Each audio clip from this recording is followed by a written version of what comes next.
Baik, Assalamualaikum warahmatullahi taala wabarakatuh. Salam sejahtera dan salam mufakat Johor.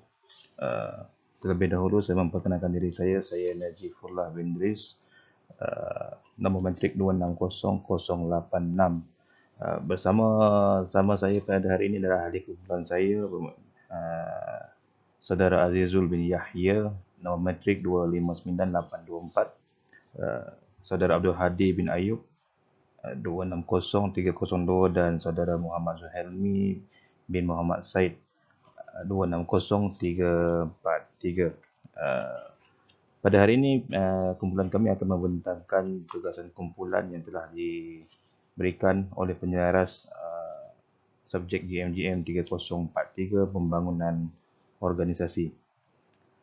Terlebih dahulu saya ingin mengucapkan jutaan terima kasih kepada penyaras subjek ini iaitu Puan Nur Fazlin Utih kerana telah banyak memberi tunjuk ajar dan bimbingan kepada kumpulan kami dalam menghasilkan tugasan yang telah diberikan dan dapat menyiapkannya dalam masa dan tempoh yang telah ditetapkan. Seterusnya, kita terus saja kepada kita punya tugasan. Saya akan menerangkan pengenalan berkaitan dengan tugasan ini. Pertama sekali adalah kemunculan era globalisasi. Kemunculan era globalisasi telah memaksa banyak organisasi melakukan perubahan dalam transformasi untuk kekal relevan dan terus berdaya saing dalam keadaan dunia yang semakin mencabar pada masa kini. Seterusnya, fakta, ketakutan dan gesaan. Menurut Jusman 2007 menyatakan bahawa perkara yang mendesak kepada perubahan ialah fakta, ketakutan dan gesaan. Isu yang seterusnya adalah namun setiap perubahan yang dilakukan tidak semestinya menjamin kejayaan kepada sesebuah organisasi. Selain itu, politik, ekonomi, teknologi dan sosial turut memberi kesan kepada mana-mana organisasi untuk melakukan sebarang perubahan. Selain itu, pembangunan organisasi turut membantu perubahan. Ianya dilihat sebagai suatu cara dapat membantu pengurus-pengurus sesebuah organisasi melakukan perubahan secara terancang dan lebih lagi teliti lah. Okay. Menurut Cumming dan Wally 2001 menyatakan bahawa pembangunan organisasi adalah berkaitan dengan ilmu sains tingkah laku manusia atau ilmu sains sosial yang diaplikasikan kepada rancangan pembangunan, pengukuhan strategi, struktur dan proses organisasi untuk meningkatkan keberkesanan organisasi. Diagnosis secara saintifik adalah perlu untuk menentukan sama ada intervensi atau perubahan perlu dilakukan. Dan dalam kajian ini kami akan menjalankan diagnosis ke atas sebuah badan kerajaan iaitu tak lain tak bukan Polis Diraja Malaysia, PDRM. Selain itu kami juga akan mencadangkan intervensi yang boleh diambil oleh terhadap organisasi tersebut.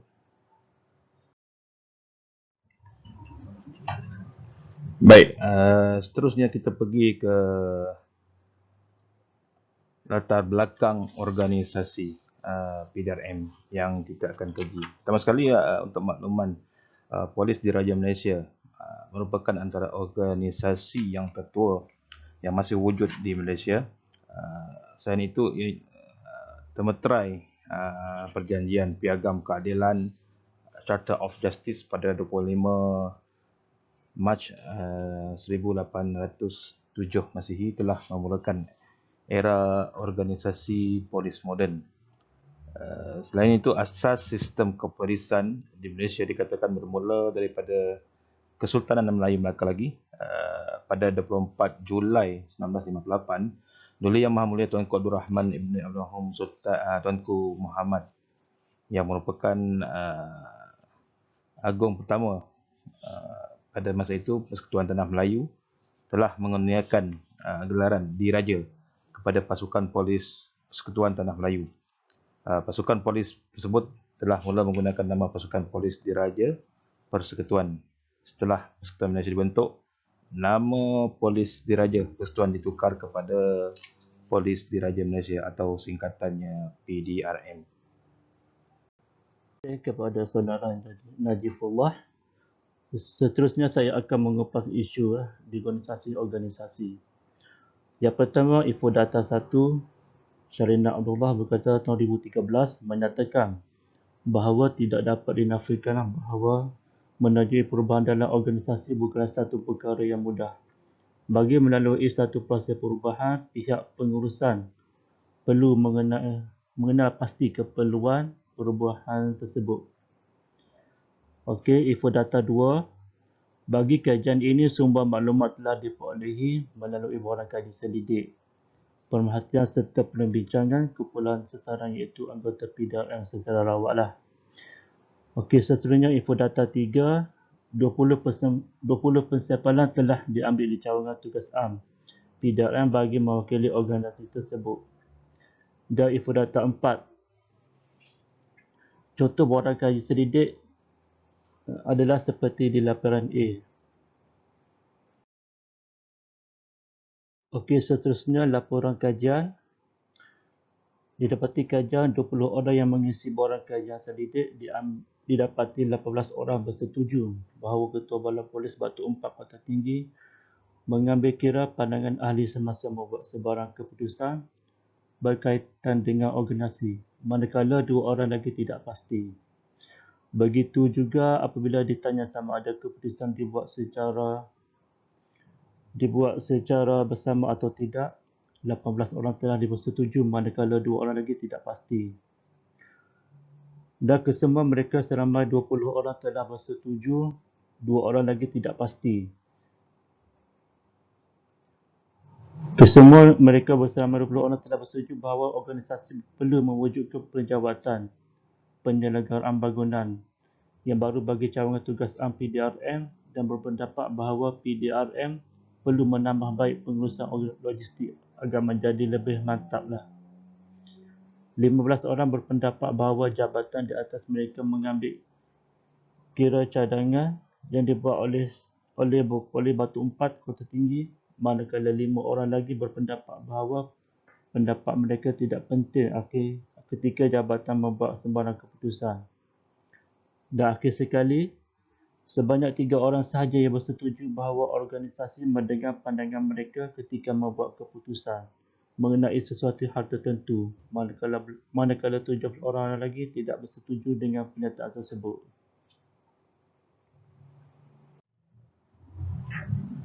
Terima kasih saudara Adu Hadi. Saya Azizul bin Yahya, 259824. Seterusnya saya akan menerangkan tentang perisian diagnosis. Sebagai seorang pengamal pembangunan organisasi, diagnosis perlu dilakukan pada setiap peringkat organisasi bagi mendapatkan gambaran jelas mengenai keadaan sebenar yang berlaku dengan menggunakan kaedah saintifik.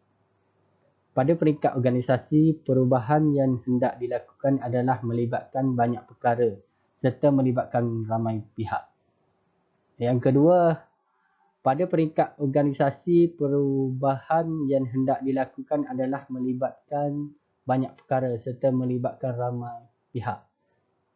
Yang ketiga, diagnosis terhadap kumpulan mendapati bahawa organisasi PDRN melalui cawangan tugas am mempunyai ikatan kumpulan yang kuat. Permasalahan di dalam organisasi mudah dikenal pasti dan bersama-sama mencari jalan untuk menyelesaikannya. Dan yang keempat, diagnosis pada peringkat individu pula mendapati bahawa pegawai-pegawai PDRM mempunyai banyak kebolehan atau multitasking.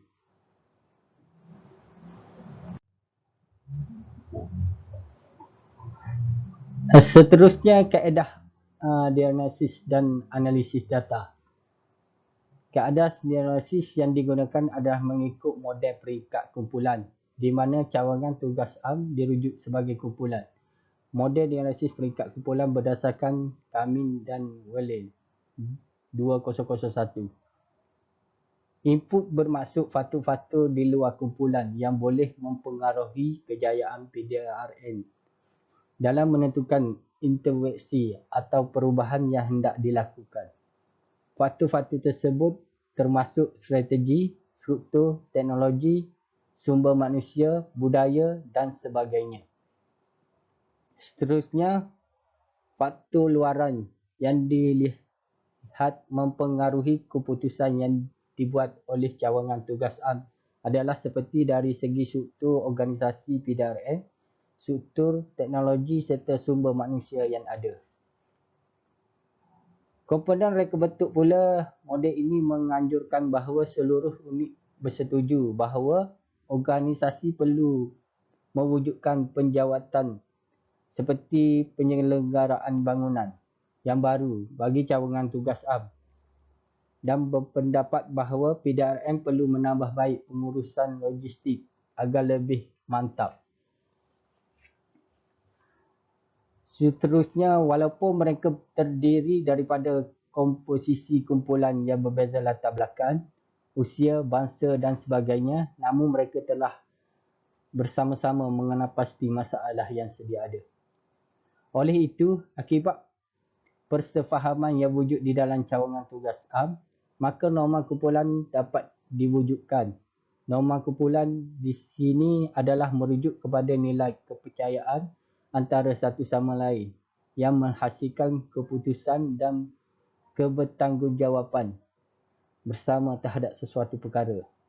Yang terakhir, dapat disimpulkan output setelah analisis dilakukan, cawangan tugas am dapat bersama-sama mengenal pasti masalah yang ada secara bersama-sama.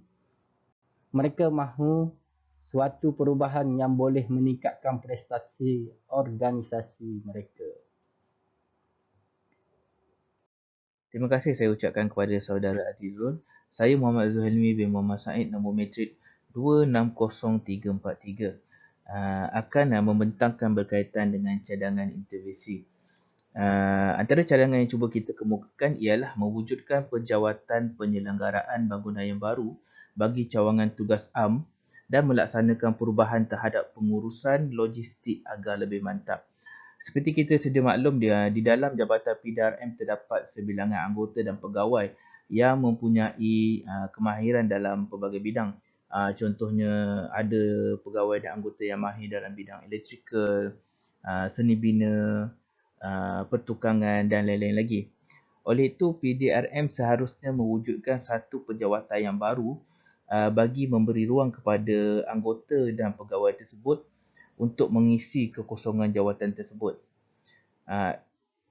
Oleh itu, dengan wujudnya jawatan yang cuba kita usulkan ini, ia sedikit sebanyak akan mengurangkan kebergantungan PDRM sendiri kepada agensi luar atau kontraktor luar dan sekaligus mengurangkan kos yang akan dikeluarkan oleh Jabatan PDRM untuk membaik pulih kerosakan-kerosakan yang akan dialami.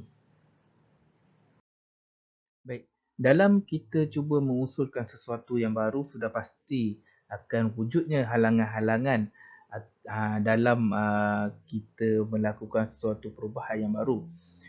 Menurut Robin dan Coulter 1999 sendiri, beliau ada mengatakan bahawa sumber halangan tu sebenarnya datang daripada organisasi dan individu dalam kumpulan itu sendiri. Organisasi pada asasnya adalah bersifat konservatif dan suka menerima perubahan. Jadi, antara halangan dan faktor luaran seperti Kementerian Kewangan, Suruhanjaya Perkhidmatan Awam, terutamanya apabila ia berkaitan dengan penjawatan dan bajet, mungkin salah satu halangan yang perlu kita tempuh apabila kita cuba untuk mengemukakan sesuatu yang baru. Kerana ia melibatkan penjawatan dan bajet. Selain daripada itu, terdapat juga halangan daripada individu tertentu, seperti datangnya daripada persepsi, tabiat dan sebagainya yang takut kepada perubahan. Baik, kita pergi kepada tindakan-tindakan mengatasi halangan perubahan. Antaranya ialah dengan menggunakan intervensi strategik yang bermaksud perubahan dilakukan mengikut strategi tertentu. Yang kedua, kita membentuk badan pelaksana, iaitu pihak pengurusan perlu mencadangkan kepada ibu pejabat polis untuk membentuk badan pelaksana. Jadi tujuan badan pelaksana ini diwujudkan adalah untuk membincangkan berkaitan usul penjawatan yang cuba kita cadangkan. Untuk langkah yang ketiga ialah persidangan dengan pihak berkenaan, di mana persidangan boleh dilakukan di antara pihak atasan dengan menteri yang berkaitan dan sebagainya. Untuk langkah yang keempat, pertukaran pendapat dan idea. Perbincangan antara cawangan tugas am dengan Jabatan Logistik dan Teknologi boleh dilakukan. Pertukaran pendapat dan idea di antara kedua-dua kumpulan dijangka dapat menyelesaikan masalah yang timbul.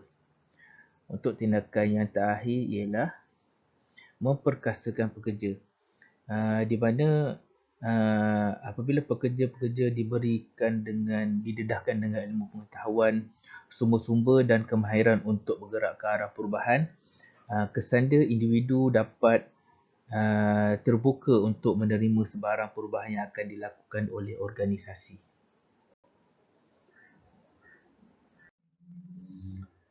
Baik, kesimpulannya ialah PDRM merupakan sebuah organisasi yang telah wujud sejak sekian lamanya yang memerlukan satu perubahan yang baru atau intervensi untuk terus kekal relevan dan terus berbakti kepada Malaysia.